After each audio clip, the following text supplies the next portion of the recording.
하나님 말씀은 구약성경 제14페이지 창세기 제12장 1절 말씀부터 3절 말씀까지를 이 말씀을 읽어드리겠습니다. 여호와께서 아브라함에게 이르시되 너는 너의 고향과 친척과 아버지의 집을 떠나 내가 내게 보여줄 땅으로 가라. 내가 너로 큰 민족을 이루고 내게 복을 주어 내 이름을 창대하게 하리니 너는 복이 될지라.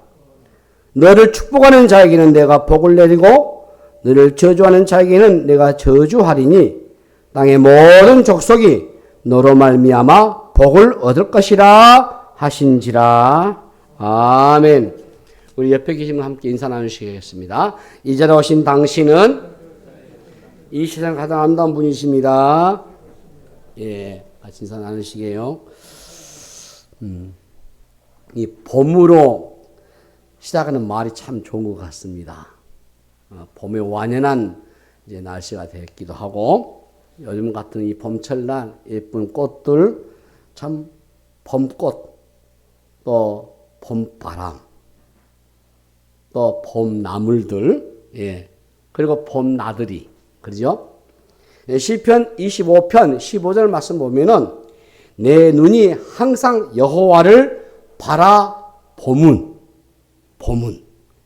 내 발을 그 문에서 벗어나게 하실 것이미로다. 이 봄으로 끝나는 말이 참 좋은 것 같아요. 본다. 여호와를 바라봅니다. 예. 항상 여호와를 우러러 보는 것이다. 예. 히브리서 12장 이전에는 예수님을 바라봅니다.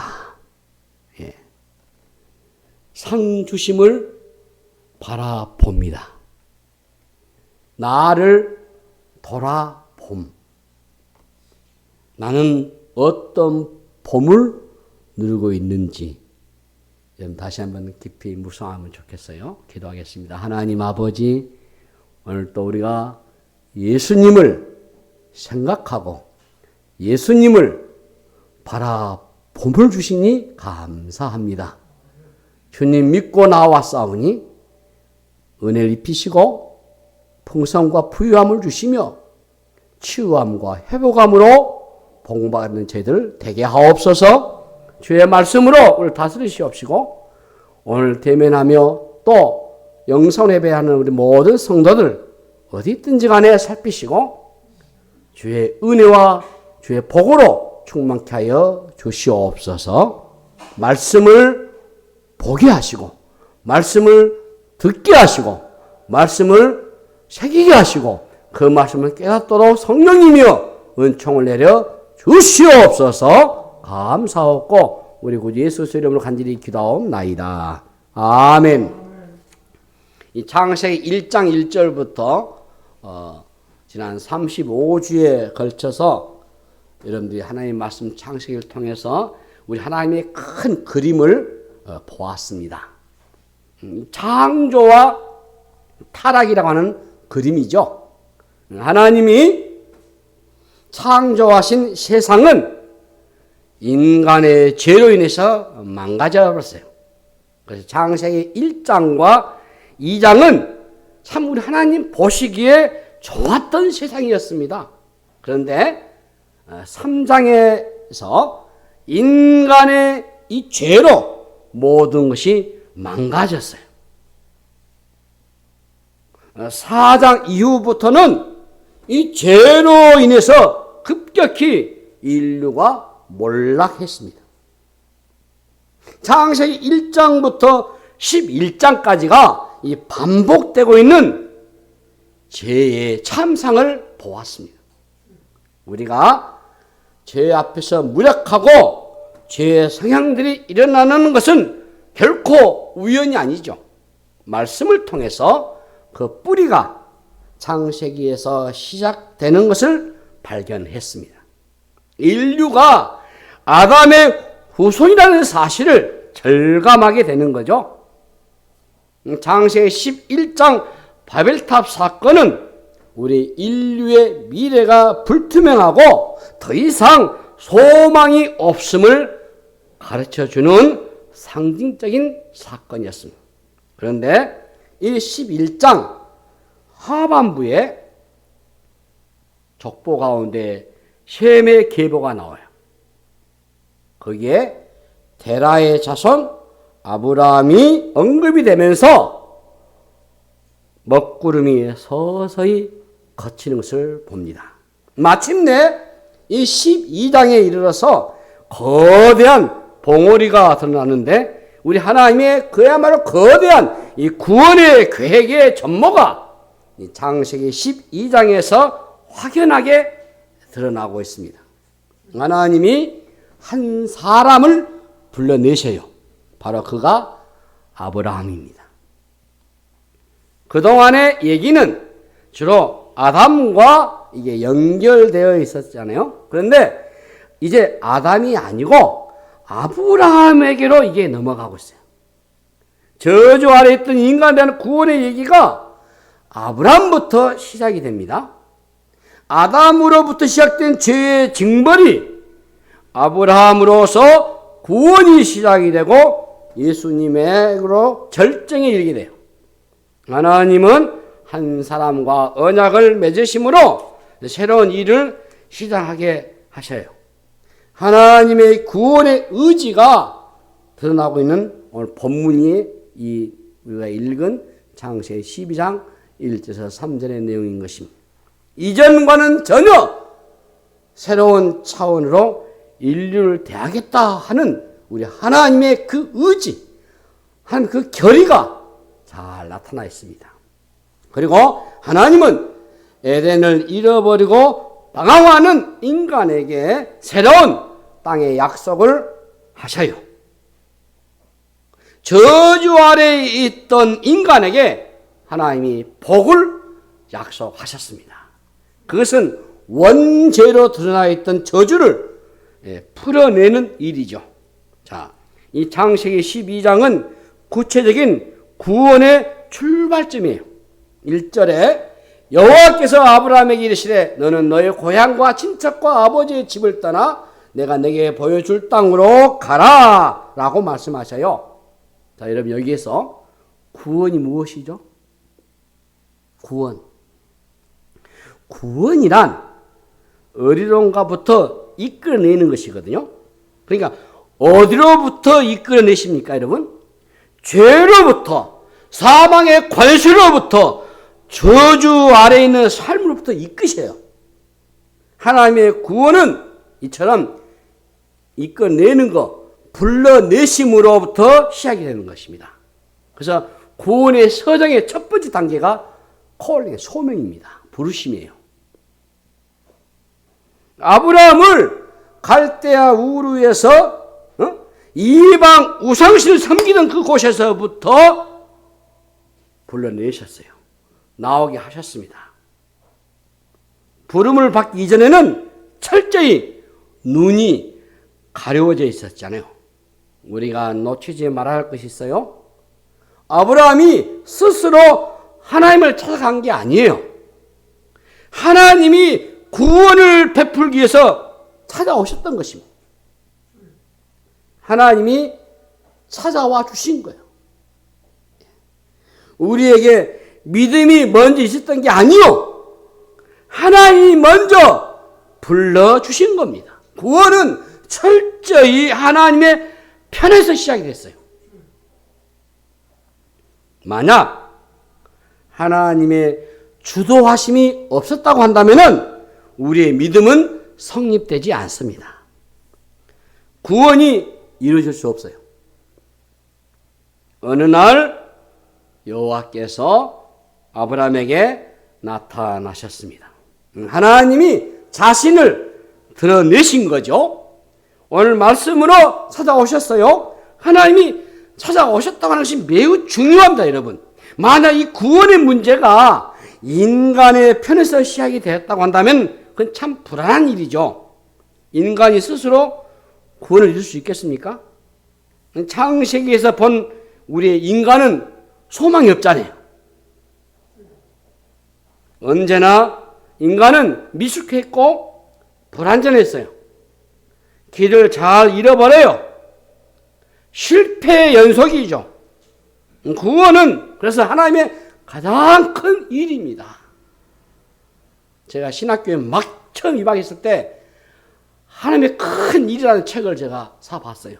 우리 김영기 목사님 광주 일고 나왔습니다. 목사님이신데 저는 무엇이 제목이 하나님 큰 일 도대체 뭔가? 이제 학부생 막 들어가는 애가 뭘 알겠습니까? 신학을 뭘 알겠어요? 그런데 서점에서 하나님의 큰 일 책도 이만큼 두꺼워요. 알고 보니까 조직신학이에요. 네. 저는 너무나 감동을 받았어요. 이렇게 해서 하나님 믿는 것이구나. 하나님 이런 분이시네. 내가 어떤 사람인지, 내가 왜 구원을 받아야 하는지 알겠더라고요. 하나님의 큰 일이죠. 하나님의 프로젝트는 인류 최대의 프로젝트입니다. 하나님이 구원을 이루어내시기 위해서 얼마나 많은 사람을 동원했겠습니까? 그 일을 이루어내기 위해서 별별 사건들이 다 일어나잖아요. 그 사건 가운데 가장 큰 대가 지불이 무엇이죠? 아들을, 독특하게 출생한 그 아들을 세상에 보내셔서 십자가에 죽게 하신 일이에요. 모든 것은 하나님 편에서 이루어졌습니다. 아브라함을 부르신 사건은 바로 십자가에 연결돼요. 하나님의 지혜 안에서 모든 것이 주도 면밀하게 이루어졌습니다. 인간은 스스로 구원해낼 수가 없습니다. 만약에 내가 나를 구원해낼 수 있다고 한다면 예수님을 믿을 이유가 없지요. 그런데 내가 나를 믿을 수 있습니까? 어림도 없어요. 나의 지식이, 나의 재물이, 나의 권력이, 나의 힘이 나를 구원해낼 수 없어요. 인간에게 가진 이념과 사상이 우리를 구원에 이르게 할 수 있겠습니까? 우리가 구원을 받고 싶다고 구원을 받을 수 있는 게 아니잖아요. 구원은 전적으로 하나님 편에서 하시는 일입니다. 먼저 하나님이 구원을 하시겠다고 작정하심이 없다면은 우리의 구원과는 거리가 멀었을 거예요. 하나님의 구원은 세상의 종교들과 많은 차이가 있습니다. 세상의 종교들은 모두 인간이 신에게 나아가려고 시도합니다. 소위 알려진 고등 종교들이 다 그렇다고 말해요. 그 안에 좋은 것들을 다 담고 있지만은 결국 인간이 만들어낸 것입니다. 모두가 인간의 노력이 강조돼요. 하지만 하나님의 구원은 전혀 달라요. 우리의 노력이 아니고 바로 하나님 편에서 이루어내신 것을 받아들이는 것이 중요한 겁니다. 자, 구원은 영원을 결정하는 거예요, 여러분. 영원의 문제는 우리 인간의 합이나 도를 닦아서 만들어낸 게 아니에요. 인간이 만든 것은 인간적일 뿐이에요. 예. 죽음의 지배 아래에 있는 인간은 이 영원의 문제를 해결할 수가 없습니다. 예. 영원의 세계는 영원하신 그분만이 해결할 수가 있어요. 모든 종교는요, 창시자가 있습니다. 그리고 그들의 무덤이 있어요. 그래서 죽음을 추도하고 그들을 기리죠. 그러나 우리의 기독교는 전혀 달라요. 하나님은 인간이 아니시잖아요.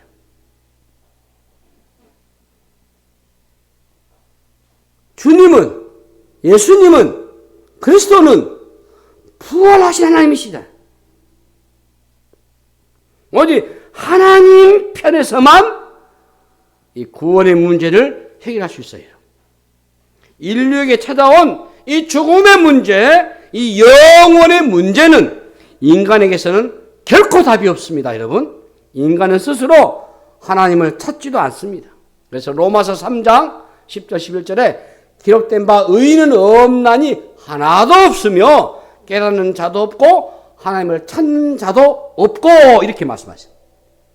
인간이 신을 찾는다고 해서 하나님을 찾는 게 아니에요.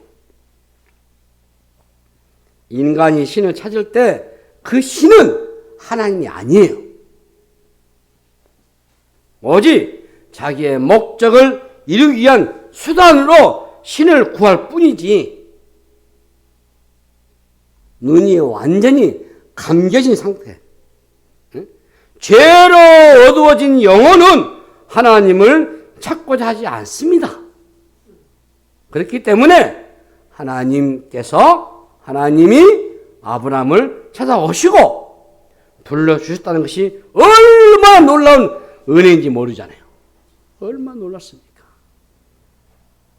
비단 아브라함만 그렇습니까? 여러분 어떻습니까? 저는요, 이게 내가 뭐 할 말이 없어요. 벅차서. 이게 어찌된 일인지, 왜 내가 예수를 믿게 됐는지, 왜 내 입술에서 하나님을 아버지라고 고백하게 되는지, 왜 은혜인지, 왜 하나님의 사랑인지 말로 표현할 수가 없어요. 나 같은 쓰레기가 어떻게 감히 그 지존하신 하나님을 부를 수 있습니까? 이 죄인이.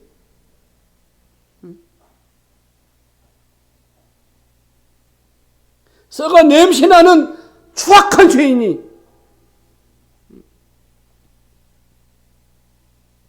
근데 하나님은 나를 불러주셨어요. 자기 아들을 주셔서 나를 자기 백성으로 삼으셨고 양자 영을 더하셔서 내 아들이라, 내 자녀라, 그런 믿음을 주시고 그런 은혜를 주셨잖아요.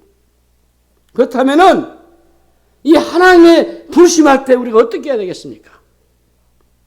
하나님이 아브라함을 부르실 때 여러분 시점을 보셔요. 자, 하나님이 아브라함에게 뭐라 하죠? 내가 내게 지시할 땅으로 가라고 말씀하셨어요.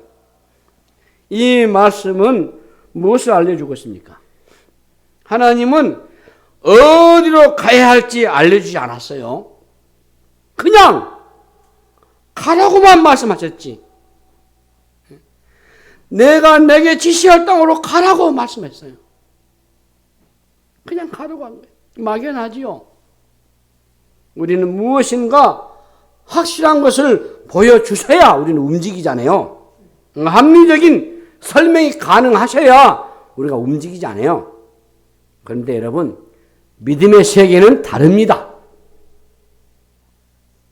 하나님의 편에서 결정하신 모든 것을 받아들이는 것이 참 중요해요. 우리가 할 일은 별로 없어요. 딱 하나입니다. 하나님에 대한 전적인 순종뿐이에요. 알고 가는 게 아니에요. 믿고 가는 거지.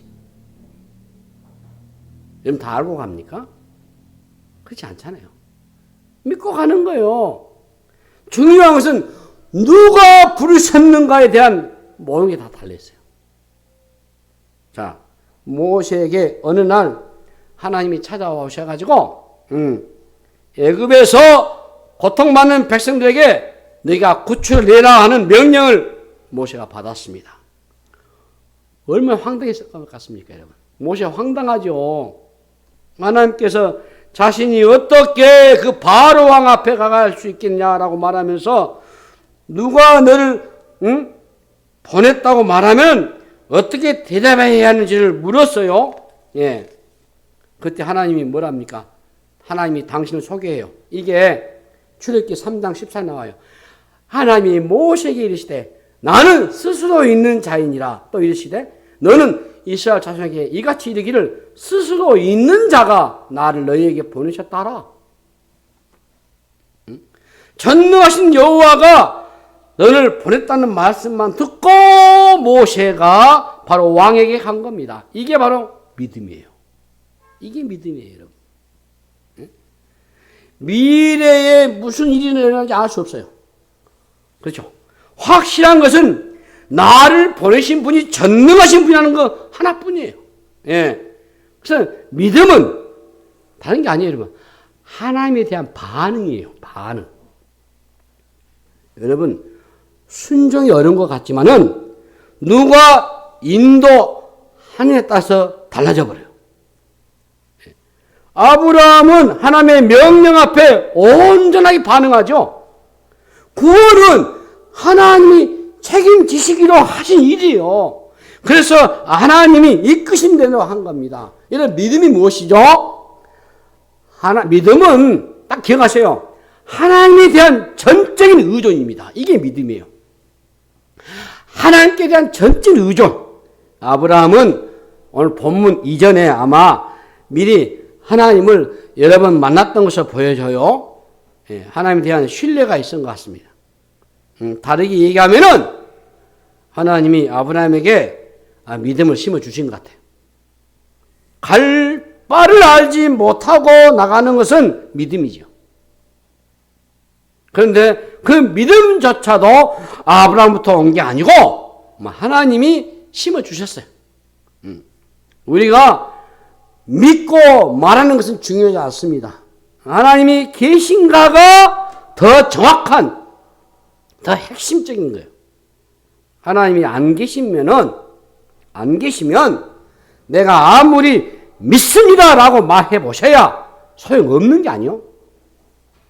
소용없는 말이지.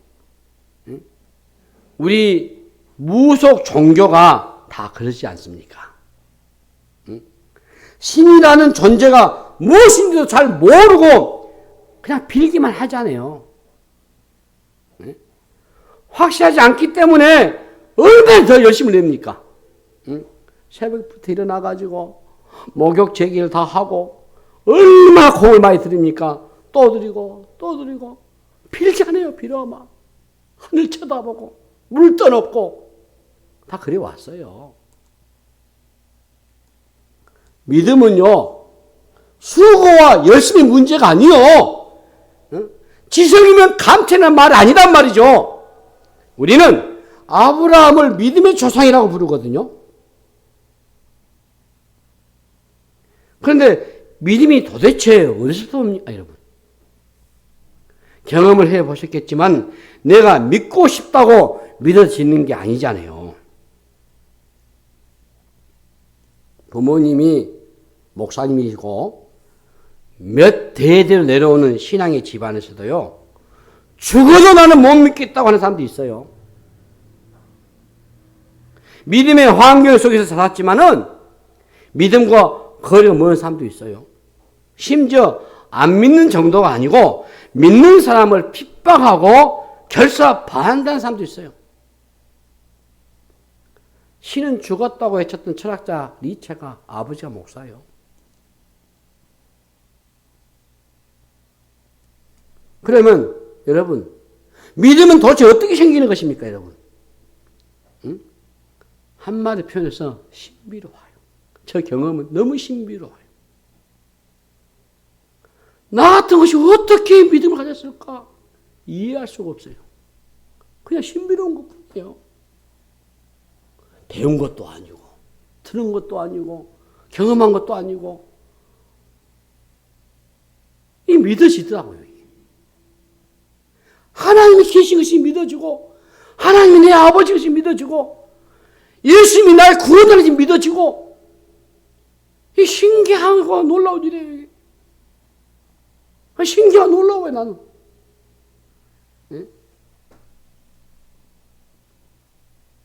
믿음의 과정에는 하나님의 특별한 역사를 베푸셔요. 이게 에베소서 2장 8절에 보면은 너희는 그 은혜에 의하여 믿음으로 말미암아 구원을 받았으니 이것은 너에게 나은 것이 아니요 하나님의 선물이라. 예, 하나님의 선물이라고 했어요. 믿음은요, 여러분 하나님의 선물입니다. 그래서 유명한 미국의 빌리 그레이엄 목사님은 내가 권위 있게 하나님의 말씀을 인용하여 예수 그리스도의 이 복음이라는 단순한 메시지를 제시할 때 하나님께서 그 메시지를 사람들의 마음속에 초자연적으로 밀어 넣으신 것을 내가 알게 되었다. 이런 유명한 말을 했어요. 하나님의 독특한 은혜의 역사가 있다고 하는 것이죠. 믿음의 세계 안으로 들어간다는 게 여러분 간단한 일이 아니잖아요. 죄인의 심리 안에는 하나님에 대한 강한 저항이 있어요. 순순히 하나님 앞에 나아가지 않습니다. 그게 탕자의 비유에서 인간의 모습이 잘 드러나잖아요. 끊임없이 하나님께서 벗어나려고 몸부림치는 모습이 바로 우리 인류의 모습, 사람의 모습이요. 그리고 버티고 또 버팁니다. 완강하게. 그런데 우리가 어떻게 하나님께 나아갈 수 있겠습니까, 여러분?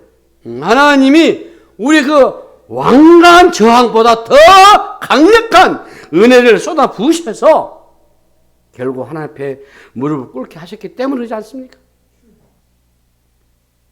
요한복음 6장 44절에 보시면은 나를 보내신 아버지께서 이끌지 아니하시면 아무도 내게 올 수 없으니 오는 그를 내가 마지막 날에 다시 살리리라.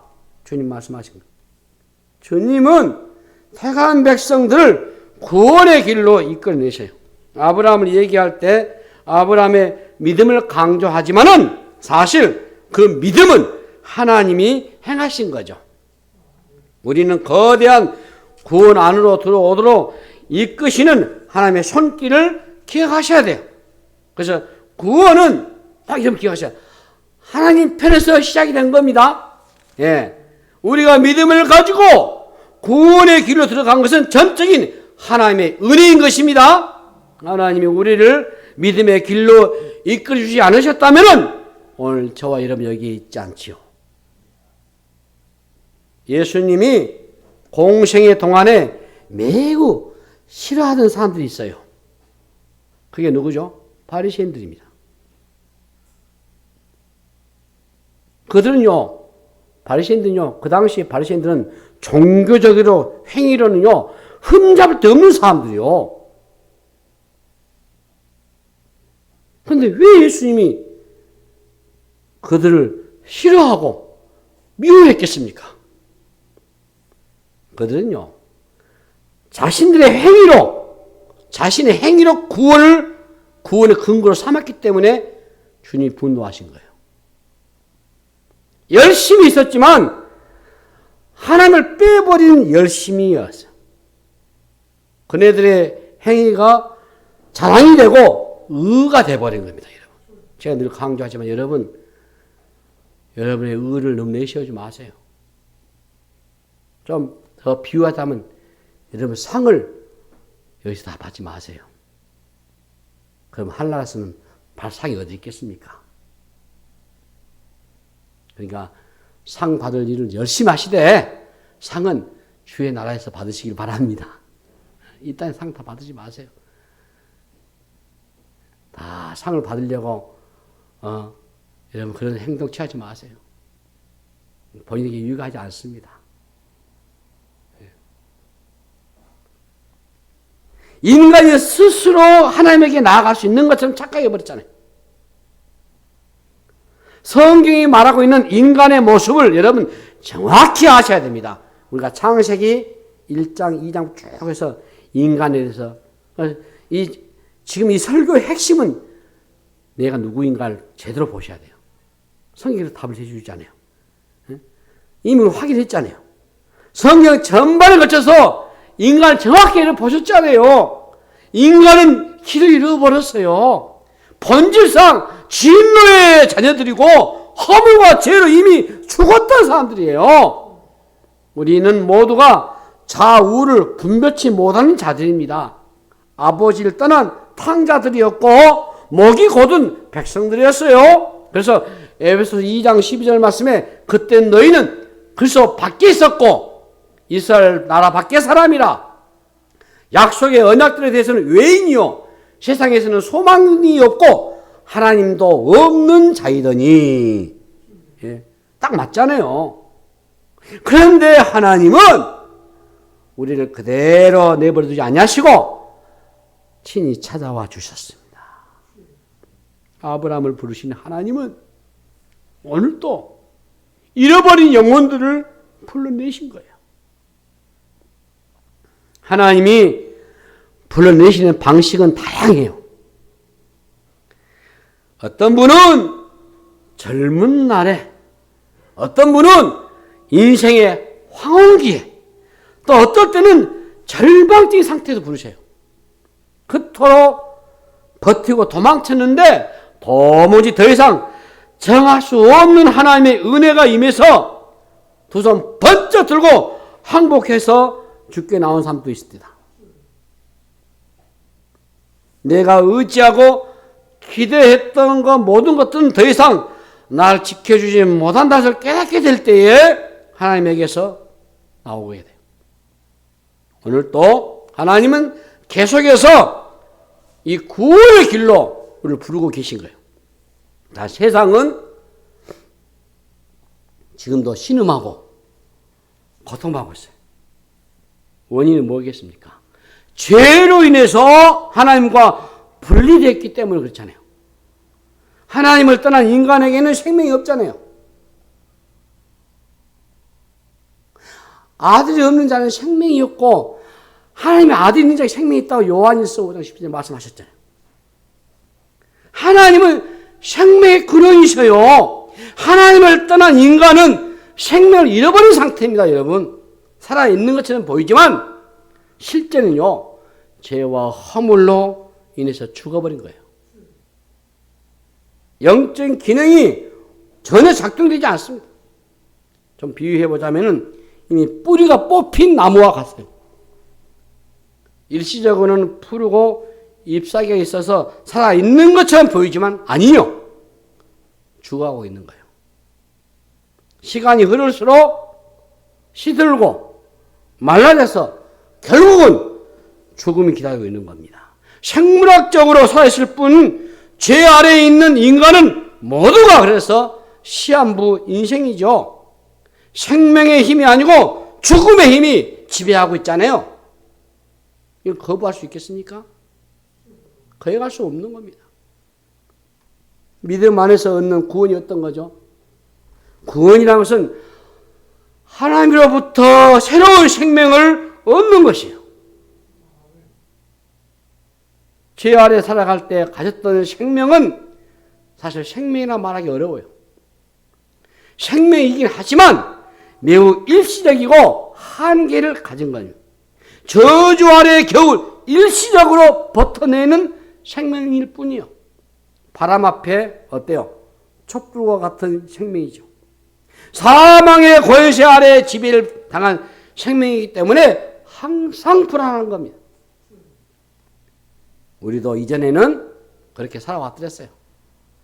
지치고 소멸되는 이 생명 안에서 살아왔어요.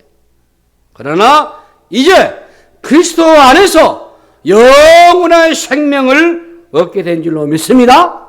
그래서 영생은, 여러분, 영생은 단순하게 오래 사는 게 아니에요, 여러분. 전혀 다른 생명입니다, 여러분.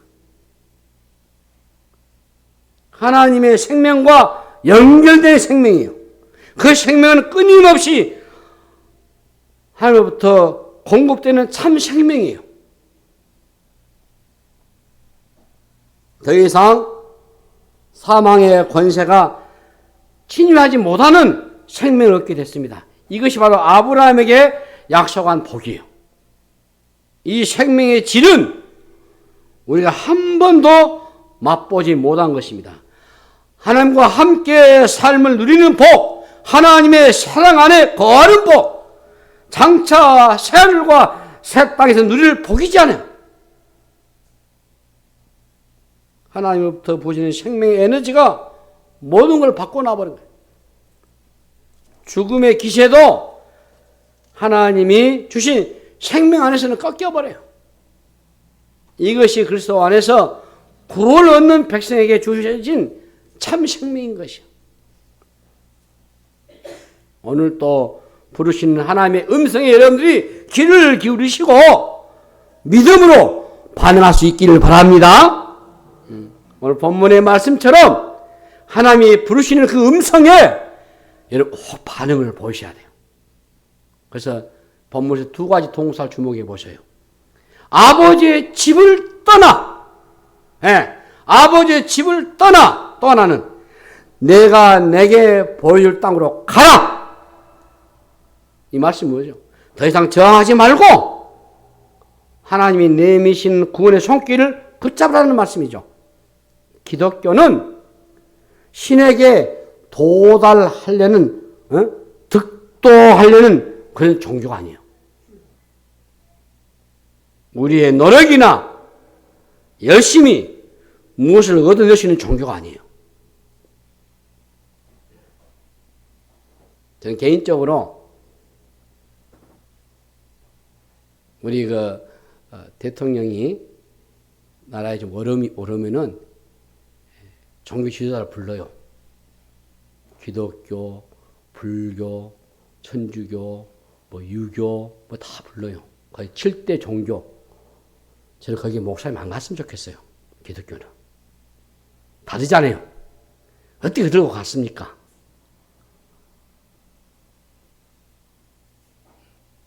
저는 안 갔으면 좋겠어요. 제 개인적인 견해입니다.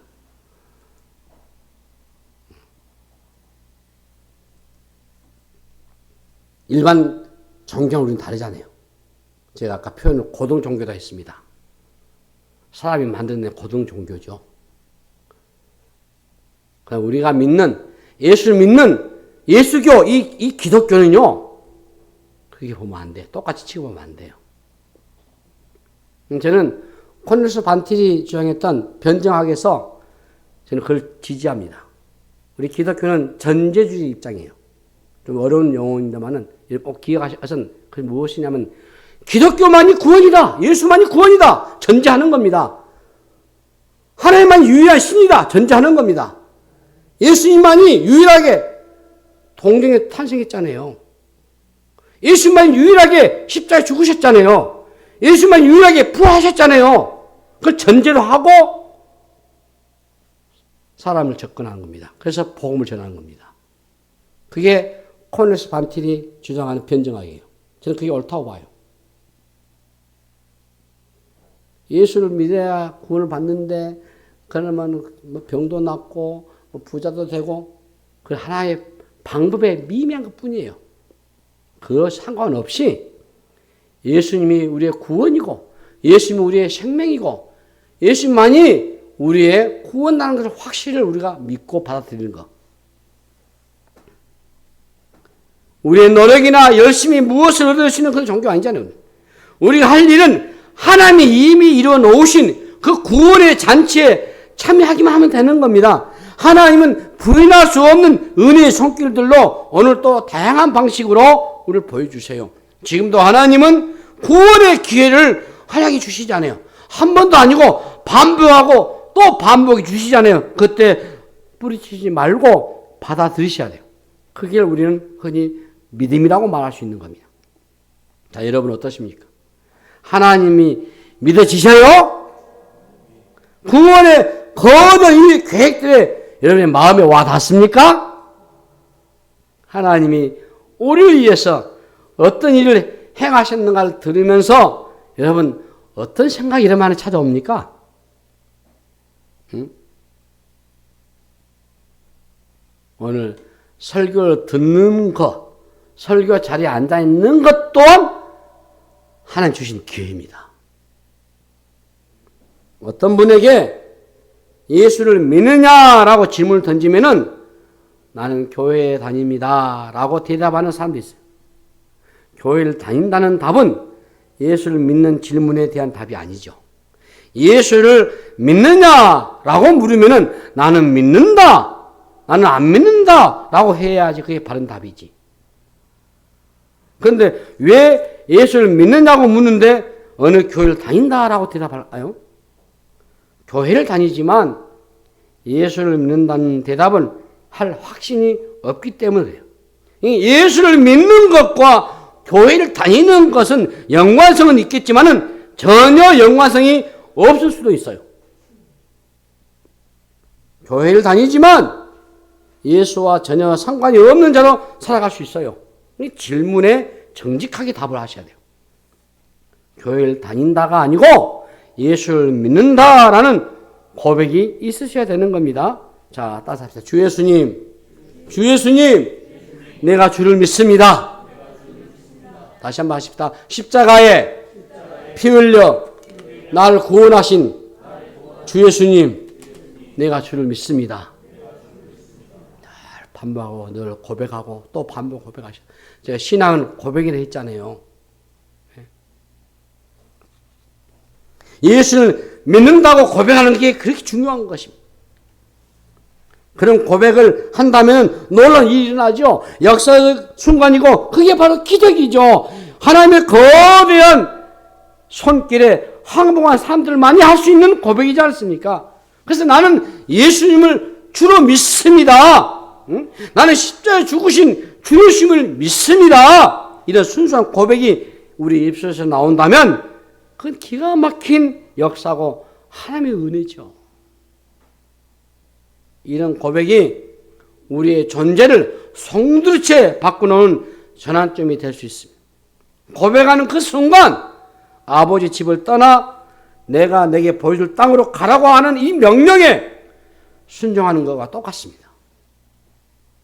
그리고 그 순간 하나님의 언약 안으로 들어가는 거죠. 내가 예수를 받아들이는 순간 영적으로 아브라함의 자손이 되는 겁니다. 구원의 사건이죠. 바로 저주가 끝이 나고 하나님의 복 안으로 들어가는 그야말로 대형 사건이단 말이에요. 그래서 내가 예수님을 구주로 믿습니다 라는 이 고백은 아담으로부터 시작된 저주의 줄이 끊어지고 하늘의 복이 임하는 역사가 일어난 줄로 믿습니다. 그때 이전에도 한 번도 가보지 않는 내가 너에게 보여줄 그 땅, 어마어마한 축복의 세계가 열리는 거죠. 그래서 창세기 22장이 우리 인류 역사의 전환점이에요. 바로 가장 중요한, 가장 위대한 터닝 포인트입니다. 믿음의 길에 들어서는 성도들이라면 그 믿음은 내게서 온 것이 아니고 하나님의 선물이고 그게 얼마나 놀라운 하나님의 은혜인가를 꼭 기억하시고 감사하시기를 바랍니다. 매 순간 그걸 고백하고 감사하고 예, 그러지 않아요. 그뿐만 아닙니다. 그 구원의 은혜를 충분히 누리시고 그 은혜의 복음을 다른 사람들에게 전하는 그런 삶이 되셔야 돼요. 참 감사한 것은 우리 원장로님이 96세입니다, 여러분.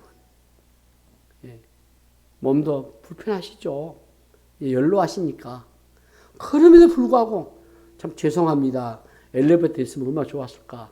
근데 우리는 계단 3층까지 올라오시는데 죽을 힘을 다해서 올라오시잖아요. 그분의 심장 안에 그 소용이 있기 때문에 하나님의 은혜가 있기 때문에 오늘도 하나님 앞에서 내가 예배를 드려야 되겠다. 그런 마음으로 오신 거 아니에요? 그 은혜가 아니면 어떻게 가능하겠습니까? 더 나아가서 우리 이 땅이 전부가 아니잖아요. 하늘과 새 땅이 기다리고 있잖아요. 그분이 그 믿음을 보기 때문에 사실 요한계시록 보면은 지금 우리가 드는 이 지상의 예배는요. 지금 예언 연습하는 거예요, 여러분. 예? 하나님의 그 웅장한 예배에 참여하기 위해서 어린 양의 보호자 앞에서 찬양 경배하는 그 어린 양의 잔치에서 예배하는 지금 이 연습 아니에요. 이게 천상에 들어가서 하나님 나라에서 어린 양 보좌 앞에 24장로와 더불어서 그 24장로랑 쓴 24명의 장로인 말한 거 아니에요. 구약의 12지파와 신약의 12제자 모두 구원받는 신구약의 모든 구원받는 충주적인 주의 백성들이 어린 양 보좌 주님 앞에서 할렐루야 하면서 하나님을 경배하고 찬양한 그 예배가 하늘의 예배입니다. 여러분들이 이 지상에서 예배도 잘 준비하셔야 돼요. 예배 소홀히 여기지 마시고 집중하셔야 돼요. 그 노후를 이끌고 그 하나님의 예배에 영생에 들어가서 그 나라 그 예배를 경험하기 위해서 우리 장로님이 오늘 믿음 갖고 오셨구나. 제가 아침에 올라오고 참 죄송하기도 하고 96세인데 엘리베이터에서 편히 모시지 못해서 안타깝고 그러나 그 더 소중한 그의 나라에서 그 영광스러운 예배를 보기 위해서 특히 지금도 내 생명 붙어있는 한 예배 드린다는 그 자세가 얼마나 소중함 여러분. 예, 하나님의 은혜죠. 이제 말씀 마무리합니다. 오늘 저와 여러분은 예수 믿음으로 죄사함 받았고 예수 믿음으로 구원을 받았고 예수 믿음으로 주의 자녀가 되었고 예수 믿음으로 믿음의 세계에 살며 예수 믿음으로 영생의 복락을 누릴 줄로 믿습니다.